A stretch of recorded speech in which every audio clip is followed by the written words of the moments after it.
Hello, Internet. I'm Jared, and with me today is Justin.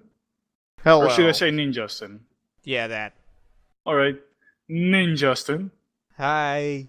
And welcome to another Discourse Dojo. I forgot the name of our podcast real quick there. Yeah, me Good too. thing. Today, what we want to talk about is early access. The topic that everyone on the internet has a different opinion on. Everyone. Yeah, and everyone's talked about it, and um, game critics, game reviewers. I don't think they all know how to deal with it yet. Nope. Neither do we.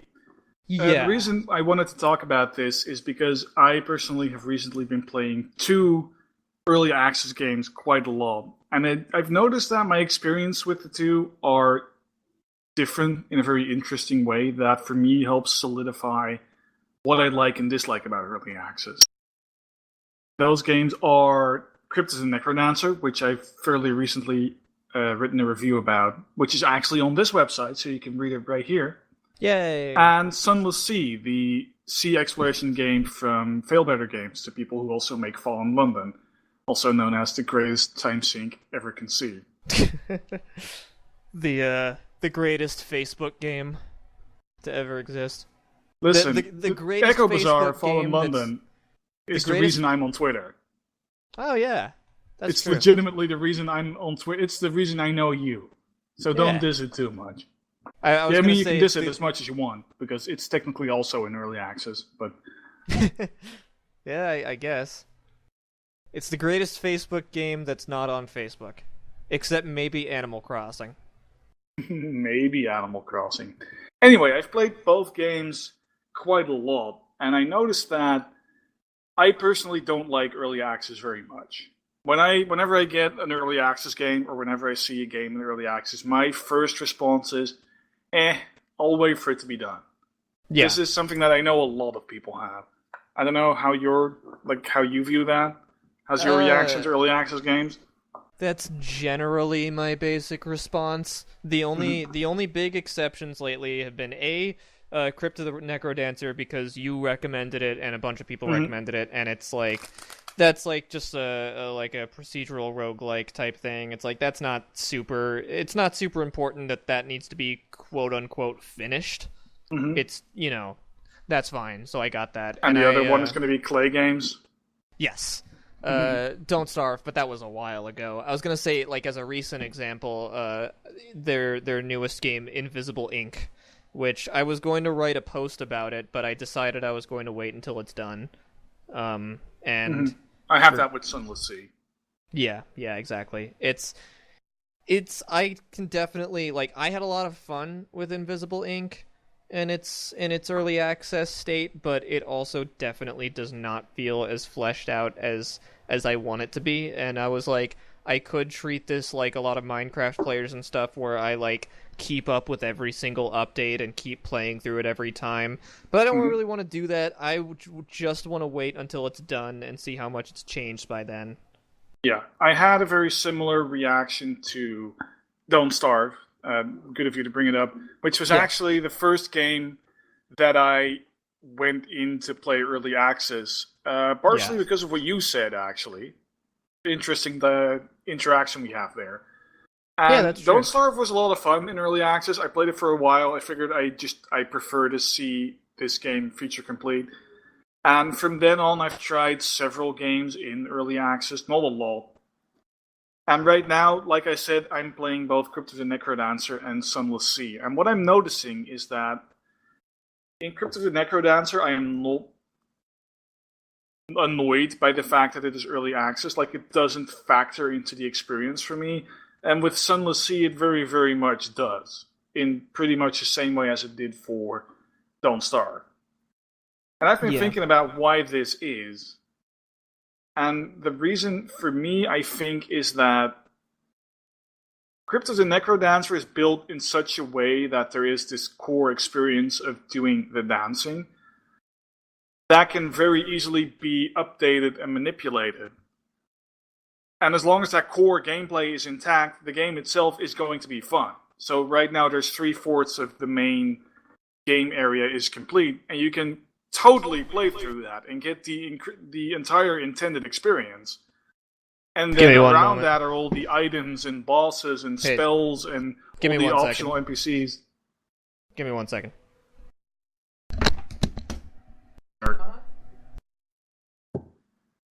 Dear listeners, if this makes its way into the podcast, Justin is a jerk who just ran away from the mic, leaving me to talk to myself and all of you. I could continue, but there he is again. Disregard what I just said. It was not me dissing you. Cool. But keep it in and don't listen to it. Perfect. Anyway, as I was saying, the model of Cryptid the Necrodancer is that, for me, it feels like the core gameplay is very separate from all the additions. So there's the levels that you can do, and those are totally feature complete. And then there's all the items and spells and bosses and NPCs and everything that they can add and remove to fine-tune the game. And it's actually very telling that there are these 4 areas in the game, and the 4th area is just entirely not in yet. Because I'm echoing, aren't I? I was echoing off you a little bit. Sorry. I need the to get 4th... my... Yeah. Okay. The 4th area of the game is entirely left out because Brace Yourself Games specifically said that we want to do this right. So we're not going to put that last very mood-setting area in until it's entirely done. So for now, a complete hardcore run is actually just the 3 levels that are there. And that's what the races currently are about and what the high-score leaderboards are about. And there's a lot of items that get added and get removed and get tweaked in between updates. But it doesn't change the experience that the game you're playing... It doesn't feel like an early access game. It feels like a game that's complete and that is just getting content patches over time. And that, I think, for me, is the reason that it works. You want to say something muted, Justin? Sorry, I was trying to get my voice activation to not echo off of you. You just put it on push talk? No, I adjusted it a bit. Alright. And it mutes while I'm in the settings. That's why it's being weird. Alright. Okay. Well, this can all get cut. So that's the reason why I think Cryptid the Necrodancer works so well for me as an early access game. And do you want to say anything about that, or should I just continue with the line of thought that I was obviously having? Well, I mean, yeah, I've been playing Crypt of the Necrodancer, and it feels a lot like Dungeons of Dreadmore and like Spelunky and games like that, where it's like you were just trying to get through to the end. And yeah, it's I see the Spelunky comparison. I haven't even reached the end yet, so I can't say if it feels complete. I guess I'll just take your word for it on that. But yeah, no, I think what makes it work is that it's not a game that needs to have this crescendo and this big conclusion. It's not based on like delivering content to you. It's based on randomization and getting a feel for the mechanics. Like, yeah, like if a game is going to be defined as early access because it keeps adding content, then like League of Legends has been early access for years. See, that's a thing that early access as a term is becoming increasingly meaningless because for so many games, there is no longer that magical tipping point where you say, okay, we're done. Yeah. It's just that Minecraft at some point you say... continued to get updates after its release. Its release was like a publicity stunt. Yeah, there was no reason for Minecraft to not be in and out of early access. Or Fallen London, for instance, is still technically in beta, but it's just an entire game. Like, you could spend 100 hours in it before reaching the current content caps. That's not a game in beta. That's just a game that keeps updating over time. And that terminology is becoming increasingly less in the early access world, I think. That said, there are games that are still, like, definitely in early access. Sorry, I was bending away from the mic for a moment. You're good. One thing that George... There's a really candid post by... or a really candid video by George Weidman on a show, Super Bunny Hop. That deals with early access, and the ethics of like reviewing early access games. And I'm gonna have to post a link to it because it's fantastic. And one thing he points out is that like it's swiftly becoming just a way to lower standards. And that's a good point. I actually got kind of pissed off by my friends when they talked me into buying Rust. And then we like very quickly reached a point when there was no tension in Rust anymore, because we were playing on a server that like is against griefing, and like if you grief on it, you get fucked over. And once you reach a point where you have a decent house, and you have like sources of food, which is not that hard, there is just no tension anymore. The only reason to keep going is to like kill mob spawns and get better gear, and there isn't even that much better gear. Apparently the game has changed since then. I played it a long time ago. But I got pissed off when I pointed this out to my friends, and they were like, "Hey, lay off of them, Justin. They're working on it. It's early access. It's not finished." And I was like, "So the fuck what? I paid my money for it. You guys talked me into paying my money for it. I expect a game that engages me." But that's did it like, though for a little bit? For a little while, but it's I don't know. That the whole survival genre is another topic that we want to talk about on another day. Yeah, that we still have in our notes. Yeah, we have like a list of topics we want to talk about. We'll get there eventually. Don't tell them our secrets. Yeah. Don't tell them our secrets. But yeah, one thing that I experience a lot with early access, and that is the major thing that puts me off of it, is that you see the early parts of the game in their half-finished state. And then you play those early parts of the game, and even in a half-finished state, you can say, well, this is pretty fun. And then at some point you reach the boundaries, or whatever is not in there yet, and you stop. And then after a few weeks or a month, they add something. And then either you play ahead from where you were, or in the case of a lot of early access games, like all save games get invalidated, and you have to start over, and you start that first part again. And then later on you do it again, and you start that first part again, and you have to start that first part again, etc., etc., etc. For me, that's incredibly bad, because I don't replay games a lot. I tend to play a game once. Like, I don't do multiple runs. I don't care. So, right now, I'm playing Sunless Sea. And Sunless Sea has this thing where it has a very wide open map that you can explore, and there's a lot of islands that you can sail to, and a lot of storylines that you can get, and a lot of characters that you can talk to, and it's all really engaging, and I really like it. And then at some point, I sail into one particular part of the sea, and the game goes, whoops, this isn't finished yet. Please come back later. I'm like, I understand why you're saying that. I appreciate it. Otherwise, I would be really confused by all these silhouette islands that don't actually do anything. Yeah, and just the emptiness. But I don't think that I'm going to come back, is the problem.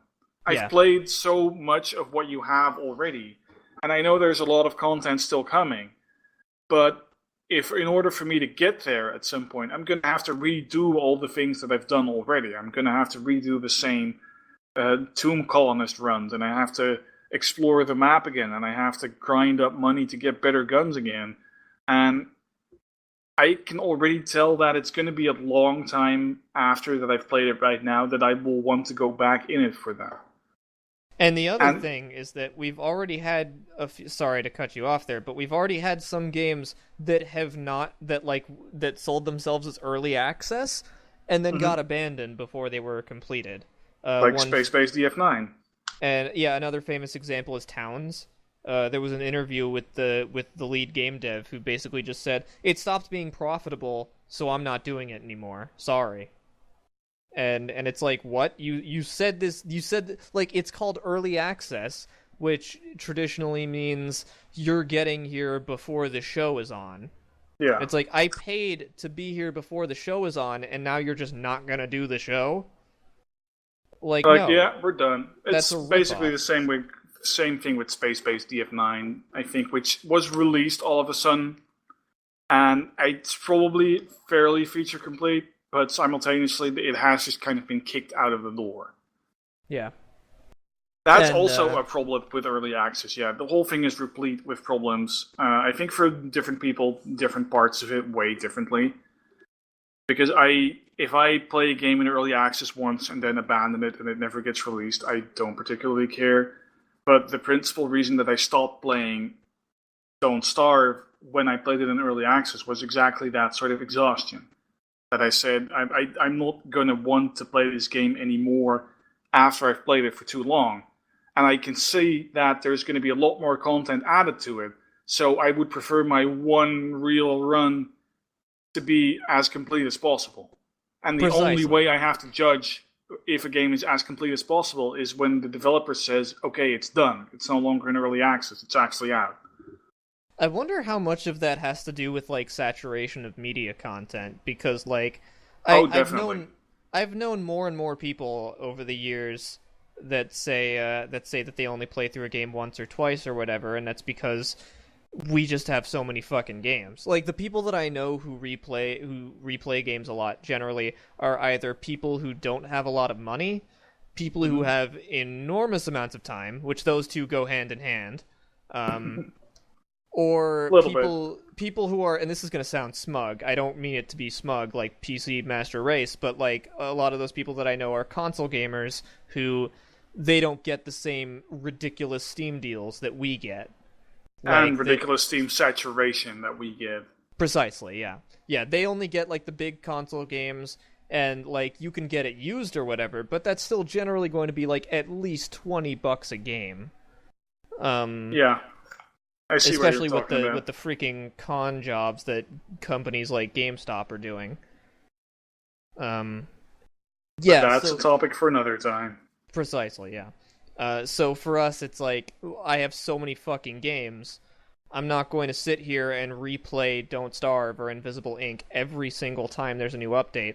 I played through it now, and like I was ready to write a pretty positive review of Invisible Ink. I mean, part of that is because I'm a completely unabashed Clay fanboy, but part of it is also that like it's a really cool idea, and even in its early access state, there is a lot of tension and a lot of like it's really interesting. I've never seen a game that does turn-based stealth.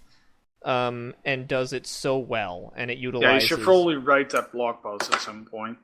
Yeah, it's like XCOM but with stealth instead of straight up combat, and it's a lot more lethal. There's no like 80% chance to hit. It's just if a guy can shoot you, he shoots you, and if you get hit, you're dead. It's got this really awesome, it's got an awesome art style, it's got an awesome sense of like lethality and tension, and it's just so creative and out there. And then I got to the like quote unquote final mission, and there was a pop-up that said, "This is the early access final mission. This is not the actual final mission.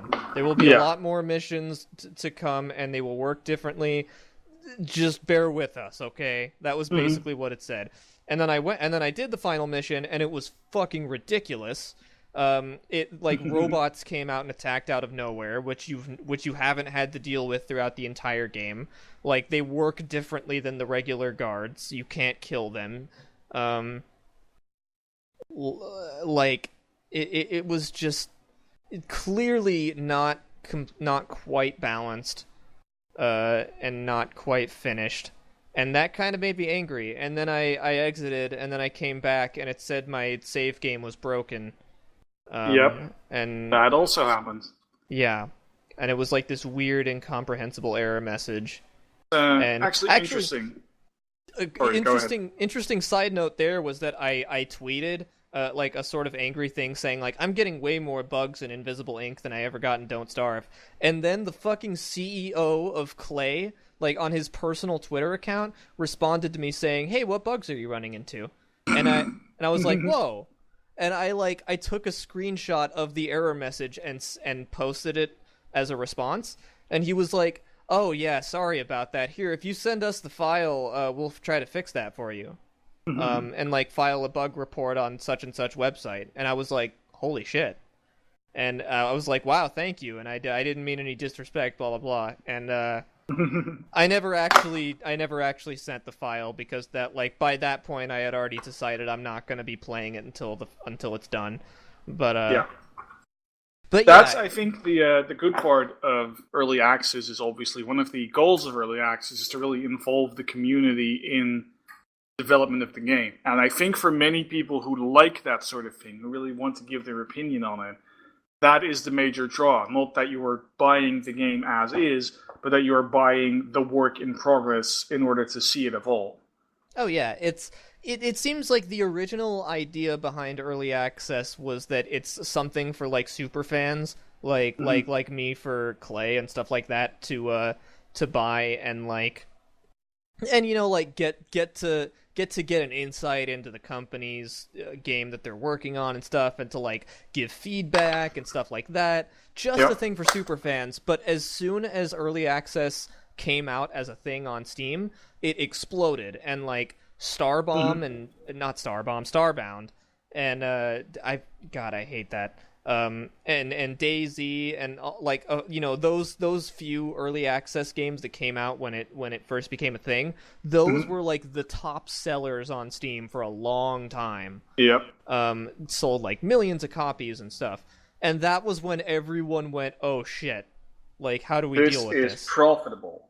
This is really profitable, and we have no way to ensure that they will actually finish the product." And how are we going to deal with this? How are reviewers going to deal with this? If a game is professing that it's not done and that it will change in just a few weeks, how do you write a review for a game when that review might be irrelevant in a few weeks? Yeah, Like, I have this- that this- problem with Indie Wonderland. This Sorry. brings to a head so many issues, and it's like these issues existed before early access became a like codified thing. Like we had games like Minecraft and League of Legends, games that are constantly changing, but once Steam put that label on and stuff, suddenly it's exploded, and there's this huge growing issue. I don't know if it's still growing. Because I'm hearing I think we're still trying to figure out how to deal with it. Yeah. For instance, with Indie Wonderland, this is what I wanted to say earlier, and now I'm just going to cut you off. Go for it. Yeah. I have had multiple games that I felt that I wanted to review, but then they're in early access, and I don't really know what to do. I've sort of resolved it for myself by saying at the beginning, like I call them early access land, and then I say, okay, this is an early access review, so it's entirely possible that what I say is invalid in a week. That said, I'm going to tell you about the game that is there right now, because if we can't talk about games in early access, it feels wrong. Like, you should be able to talk about the game, and even if it changes over time, my feeling is that as soon as people start asking money for their games, if they're like, this game is good enough for people to pay to be a part of, it is also fair game for criticism. Yeah, I believe in that. I think one thing that would help is putting, maybe at the beginning or at the end, like, you know how these usually have, like, version 0.015 or whatever? Mm-hmm. I think maybe just as a footnote, you could put what version you are reviewing. Oh, that is a good one. I'll keep that in mind. That might have been a suggestion from George Weidman that I just stole. Mm-hmm. I honestly don't know if that is a good one. George Weidman of Super Bunny Hop. I assume you're listening to this. Exactly. Yeah. But yeah, what you were saying about Invisible Ink actually fairly neatly mirrored my experiences with Sunless Sea, where it's not just that I run into content boundaries, so that is also a thing. Yeah. And it's not just that the content boundaries are often very illogical, which is also a thing in Sunless Sea. If I write about it, I'll probably bring that up. But fairly recently, it used to be a game that was fairly monster heavy, and then you ran into monsters and you got into turn-based combat. And that turn-based combat had its ups and its downs. It was sort of charming, but also like a really big time sink. So recently they changed it to be an active time battle system instead. Like really in real time on the world map. Like completely changes it. Which completely changes it. To go with that, they removed, I think, 3/4 of the monsters, because otherwise it would be undoable. But you can see that the game isn't designed for this yet. They made the system, they put the system in, and the system itself works, but simultaneously a lot of the balance choices that they made and a lot of the implementation choices that they made have not been updated yet. So when you defeat monsters, for instance, you get an option to, if you made observations about this monster, you can use these observations to get a bonus. And the observations were something that you could do during the turn-based combat if you were secure enough in your position to waste a few turns to get those things. And that's not there anymore. Like, the whole system is gone, but simultaneously the prompts are still there. And you can see that a lot of the monsters are built around being dangerous in the turn-based combat. Like, you have lifebergs, which are these giant sentient icebergs that ram you and bite you and kill your ship. Oh, that's and fun. In the old game, they were dangerous up until the point that you figured out how to make them irrelevant. But they were dangerous the first 2 times you ran into them. Now, in the new game, you run into one of those lifebergs, and it starts advancing on you. So you put your boat in reverse, and you sail backwards while training your cannon on it, and it just follows you, and you shoot your cannon at it over and over again until it dies. And you can do this with every monster in the game. Except the one biggest dude.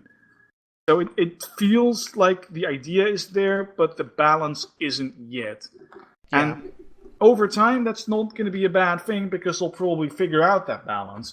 But this is early access, and this just happens to be the moment where I jump back in. So this is going to massively inform my experience of it, and my coverage of it, and my desire to later play it or not. Exactly, and I don't really know how to deal with that. They figure out the balance over time by hearing feedback from players, but the only players that are sticking around are the really hardcore ones that aren't playing other stuff, and that's... I remember seeing a tweet from Anthony Birch, who he was saying that, like, he was like, one thing that pisses me off about games that were early access is that they, like, the only feedback they got was from the super hardcore, so they don't feel the need to give proper player training. And that is a good point, actually. I had never thought of that. Apparently, that was the problem he had with Don't Starve, because he hadn't played Don't Starve until its release, and I felt like that was sort of the point of Don't Starve, is that you're supposed to learn it yourself, and it sort of has that roguelike quality, but, like, it is possible that since it got more complicated over time, it got harder to get into over time, and once it's released, it's just this big jumbled mass that it's like, oh god, what are these things doing? How am I supposed to deal with this? That was something I had never thought of. Something in Sunless Sea that is a thing is that there's a very basic resource run that you can do at the beginning, and the game never specifically tells you about it. It points you in the right direction. But I had the sensation that in this new active time system, you kind of have to know how to do that, because otherwise you're going to just do a random thing and then run out of fuel and die. But simultaneously, that is also the point of Sunless Sea, that the first 2 or 3 times you run out of fuel and die. But it's a very interesting point that Birch brings up, that I can see how the people that keep playing an early access game over and over again are the super fans. So the feedback that they're going to give is going to be aimed at a certain niche. Like, it's going to funnel the game down a certain path where the people who like it are going to make sure that they like it more and more. And the people who would otherwise also have input, but who don't want to go into this early access thing, get hurt less. I think that speaks to sampling bias. My guess would be the way to solve this is to have early access feedback supplement traditional focus testing rather than be the only focus testing you get, because, like, most companies, they do focus testing and they make sure that they get a whole bunch of people to come in and play their game and give feedback on what they think, and then they never ask of those people's opinions again after the game has been changed and changed and changed. They get new people every single time. And that's really important because you can't come in and say, hey, this is what I think of the game, blah, blah, blah, once you've seen it in its earlier state and now, because you're not learning it for the first time now. You've already learned it from before. Yeah. And learning how to play the game is a really important part of the game. Yep, that is entirely true. So I think that's just a sign that, like, you can't use early access as too much of a crutch. And I don't know if Clay did. Like, this is just Anthony Birch's opinion. He also didn't like FTL, so bear that in mind. Maybe he's just full of shit, maybe. Could be. Yeah. I'm sorry if you're listening to this, Anthony Birch. I liked Borderlands 2 a lot. I actually recently started playing Borderlands 2 with a friend for the first time ever, and it was a lot of fun. Yeah. So yeah, it's not Anthony much fun Birch, if you're you play probably it a solo. great guy. Maybe your opinions about early access are entirely wrong. It's possible. Maybe. We're suggesting that could be a thing.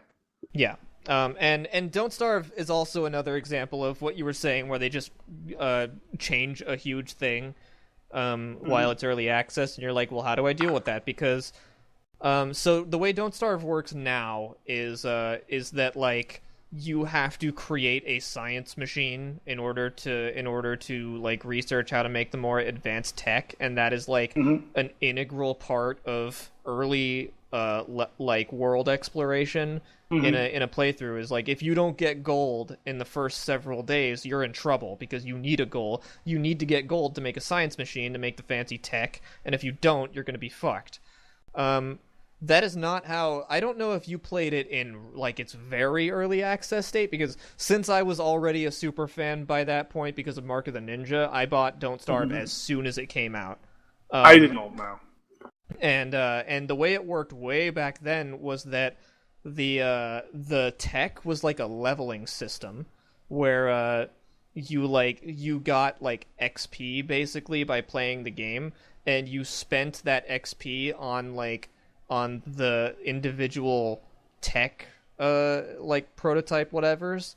So it was like, instead of having to build a science machine every playthrough and then use that science machine to build I remember that. a tent or whatever, you would learn how to make a tent throughout repeated playthroughs, and then that would allow you to do it from every playthrough then on. So it was like... Yeah, I remember that, yeah, actually. It was more like Rogue Legacy than, like, you know, a traditional roguelike. It had a more grindy sort of feel to it.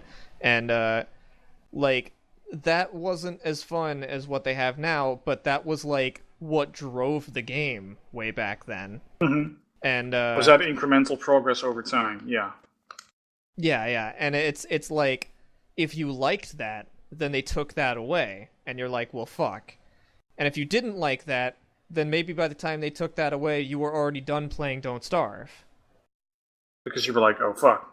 Yeah, you're like, oh, I don't like this. Like, I don't like this grindiness. And, like, maybe you never heard about the change. Or maybe some people would blame you for not keeping up with it and knowing about the change because you bought it in early access. I genuinely... Like, I'm not saying any of this facetiously. I don't know how to deal with this properly. I don't know if we should blame... Like there was one game George Weedman mentioned that, like, it came out on Steam, and everybody reported it as being, like, awful and unfinished and buggy, and it was, like air control levels of terrible. And then they, like, withdrew it from Steam, so it wasn't on the Steam store, and then they re-released it as an early access game. Oh, yeah, I remember that. Yeah, that it's was like, some bullshit. Yeah, it's like a lot of these companies are just using it as an easy way to lower standards. That is sort of what it feels like at points. Yeah, and that's just don't know how sorts fair it is to say that, but it feels occasionally like people are just, it's an early access game. We can just throw on there what we have, and tons of gamers will defend that. Tons of gamers will yell at you if you review a game in early access and criticize it in any way, because they're like, dude, they're working on it. They're trying to fix it. And it's like, it's early access. Yeah, like that is just all sorts of problems right there, and I don't know how to fix that. But I don't know if we can fix that. It might just be the way the world has evolved to work. The fact that you and I mostly just dismiss early access games until their full release, I feel like that might be for the best. Because I feel like that's how it should be. I feel like it should be just something for the super fans. I don't regret buying Invisible Inc. early access, but I do regret buying Rust in early access. I bought a game called Nether in early access with my friends. It's a similar kind of game. It's... I don't want to overuse the sound effect too much, but It was not a lot of fun. Maybe that'll be our recurring thing. That can be my thing. Yeah. But yeah, But early access. Listeners, what do you think about early access? Do you have any good stories? Do you have any horror stories? Do you have any opinions that we haven't voiced yet? Because we are just two dudes trying to figure out how to best navigate this interesting changed landscape. And I don't know. I want to write about Sunless Sea, but if I'd written about Sunless Sea the first time I played it, that writing would now be invalid. mhm. And if I'd recommended anyone to play Sunless Sea based on the strength of its turn-based combat system, which I wouldn't have, but just imagine, then that would have been invalid. What does that mean for us as games writers?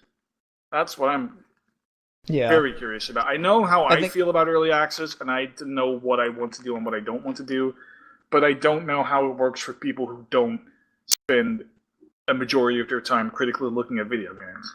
I feel like one sort of microcosm of this whole issue was when I saw a big update for Invisible Ink came out called like something bizarre. It was like Black Market Bizarre or whatever. It added a whole bunch of new hacking devices that would add more content to the game and stuff. And my very first reaction was like, "Oh, cool! I could try that out." And then my very next reaction immediately after was, "No, I'm not touching it." No, Because no. it's not done yet. They're releasing it. Might be cool. It also might be unbalanced. It also might be very flawed, and I don't want to further taint my recollection of a game by playing it before it has been properly balanced. And like, there was one other thing I wanted to mention. One really interesting thing was that Invisible Ink came out on Steam Early Access, but way before that, Klei was selling it on their own dev website. I think through like Humble. You know how Humble lets you just like sell games privately through that? And they had it on sale for what they called earliest access right there. Which was they were straight up like, we don't think this is ready for like a big Steam release yet. If you want to buy it now, I guess you can, and I think it was like a few dollars cheaper than it was on its Steam release. They were like, if you want to buy it now, you can, but like, this is not ready for early access yet. And in fact, back then it wasn't even called Invisible Ink; it was called Incognita. They changed. I think their I've name. seen that. Yeah, I bought it way back then. That's how much of a fan I am, and like, I played it a little bit. And I didn't even know what was happening, because at that point, there wasn't a tutorial yet. Oh, fun. And, like, back then, yeah, it was just not playable for somebody who was not part of the dev team, or, like, watching all of their streams and keeping up with what the game was about, which I'm not that much of a super fan. No, I never do that, too. Yeah, and so, like, that strikes me as, Klei addressing the fact that early access is not an excuse for just putting out a game that's not ready. Like, it's them respecting the players while also utilizing the early access system. Yeah. Like, I think that presents a problem with early access and also a sort of solution to it. Where it's like, even if you're putting up a game in early access mode, you need to make sure that early access release is still like playable and ready to be consumed. Because that is probably the best summary that I can think of. Like, there's a lot of stuff that we can talk about still, how some companies do really weird shit with early access, like Planetary Annihilation, for instance. With its early access beta or alpha access, which was $80, which was more expensive instead of less. We could talk about how I bought Prison Architect in early access and it's still in alpha. Yep. Yeah, we could talk about a lot of things, but I think we can talk about the MMOification of game design, which is, for me, what early access is going towards, is a game that just always updates in a very nebulous way without ever being done. Yeah. But those might all be things for next time. Sure. Because I'm also folding paper airplanes right now. Oh, okay, cool. And that is also important. I think that's the best way to end this episode. paper airplanes, guys. If you want to see my paper airplane, right now it's still in early access, so it's just a piece of paper. I'm busy folding a triangle, and I'm trying to push that live next week. If this goes according to plan, I hope that the paper airplane can be done somewhere summer next year. But I've already seen some comments in the forums that people might be more interested in paper swans, so we'll see how it goes. Like, comment, and subscribe, and you can tell us what paper monstrosity you would like Jareth to maybe make at some point in the future if he doesn't decide to abandon the project. I would never, unless I get something more profitable. Exactly. Anyway, thank you again for listening, and see you next time. See ya.